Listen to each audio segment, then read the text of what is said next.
Hello and welcome.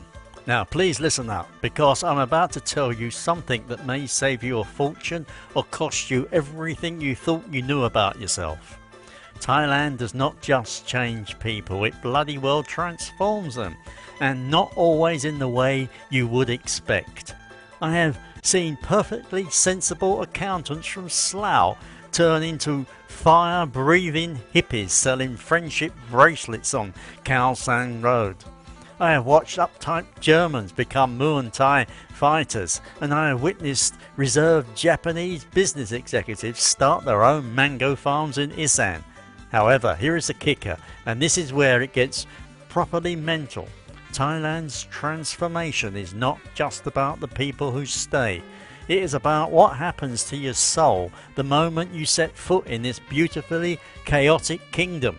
Now, before you start thinking this is just another starry-eyed travel blog where someone has had too much beer and thinks they have discovered the meaning of life, let me be crystal clear. I am going to tell you about the good, the bad and the absolutely hideous parts of Thailand's transformative effect. Because trust me, after more years than I can remember of watching people get chewed up and spat out by this place, and yes, that includes myself, I have got stories that will make your toes curl. Let us start with the good stuff, shall we? Because there is plenty of it and it is generally life-changing. Thailand has this uncanny ability to strip away all the nonsense you have accumulated over the years, the stress, the materialism, the constant need to impress people you do not even like. It is like a psychological reset button, but one that comes with pad thai and massage parlours. I remember this bloke from Manchester, proper uptight fellow, always checking his phone, worried about his pension, the whole 9 yards. 6 months or so in Chiang Mai, and he was teaching English to Buddhist monks while running a small coffee shop. Still had his pension sorted, mind you. He was not completely mental, but he had discovered something that most of us lose somewhere between secondary school and our first mortgage: genuine contentment.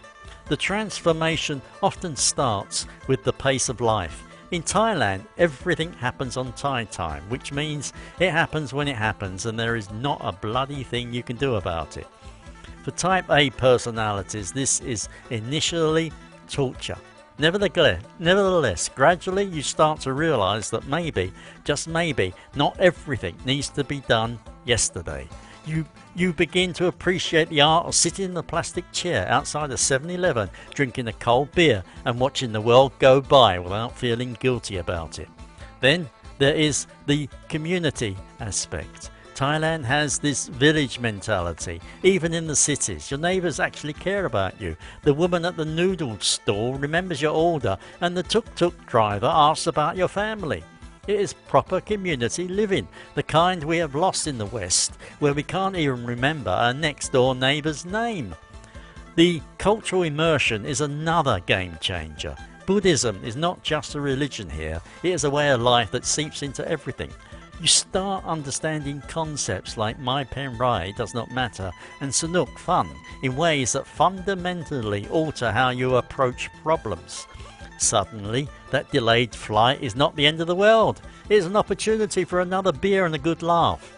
However, hold on, before you start packing your bags and planning your escape to paradise, let me tell you about the not so pleasant bits. Because Thailand's transformation is not always sunshine and rainbow coloured tuk-tuks. First off, there is what I call the cultural collision. You think you're being respectful, but you're actually being a proper knobhead without realising it. The Thai concept of face is so complex that even anthropologists struggle with it. You will offend people without meaning to, misunderstand social cues, and find yourself in situations where everyone is smiling, but you can sense something is terribly wrong. Then there is the expat bubble syndrome.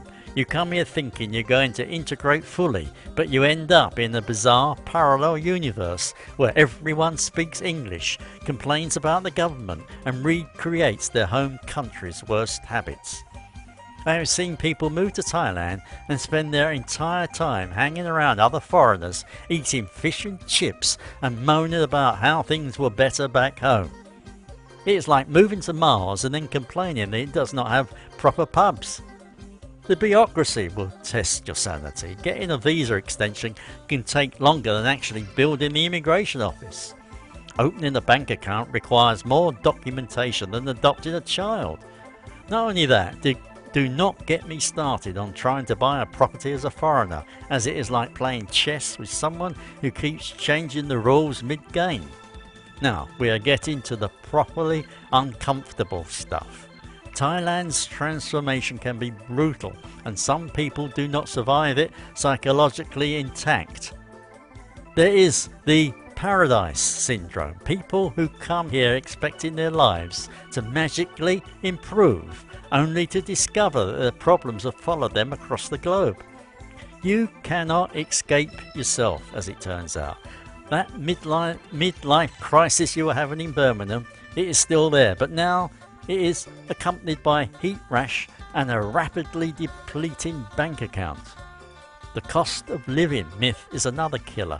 Yes, Thailand can be cheap, but only if you live like a local. The moment you want Western comforts, air conditioning and food that does not potentially give you stomach troubles, your costs skyrocket. I've seen people burn through their savings faster than a tuk-tuk burns through petrol, all while convinced they are living cheaply. Then there is the relationship minefield. Thailand has a way of exposing people's true characters, especially when it comes to romantic relationships. The combination of available partners, different cultural expectations and the general hedonistic atmosphere can turn perfectly normal people into absolute disasters. I have watched marriages implode, friendships destroyed, and decent people become versions of themselves they probably would not recognize. However, here is where Thailand gets really interesting, and this is something nobody talks about ever. There is always a moment, usually around the 6-month mark, where everything clicks or completely falls apart. It is as if Thailand gives you a test. For some, it is the first time they successfully navigate a complex bureaucratic process in Thai. For others, it is when they realise they have been living in the country for months without really understanding anything about it. I call it the Thailand threshold, the point where you either embrace the chaos and find your place in it, or you book a flight home with your towel between your legs. The people who make it through this threshold often describe it as the moment they stop being a tourist in their own life.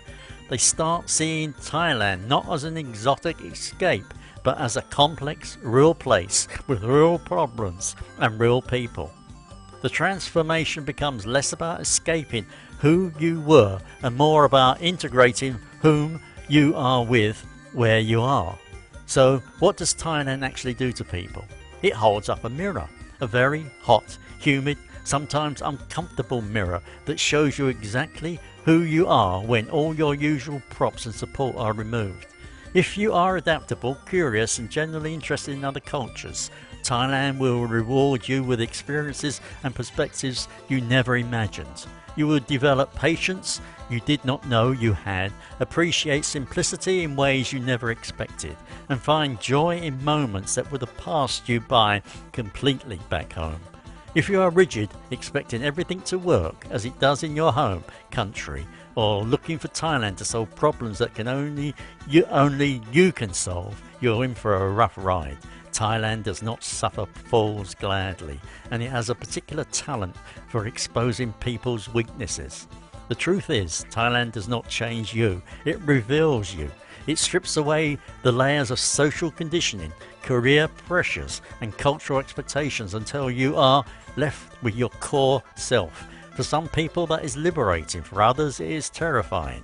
After all these years of watching Thailand work its magic, and believe me, it is magic, even when it is the dark kind, I have come to one inescapable conclusion. Thailand does not give you what you want. It gives you what you need, whether you bloody well like it or not.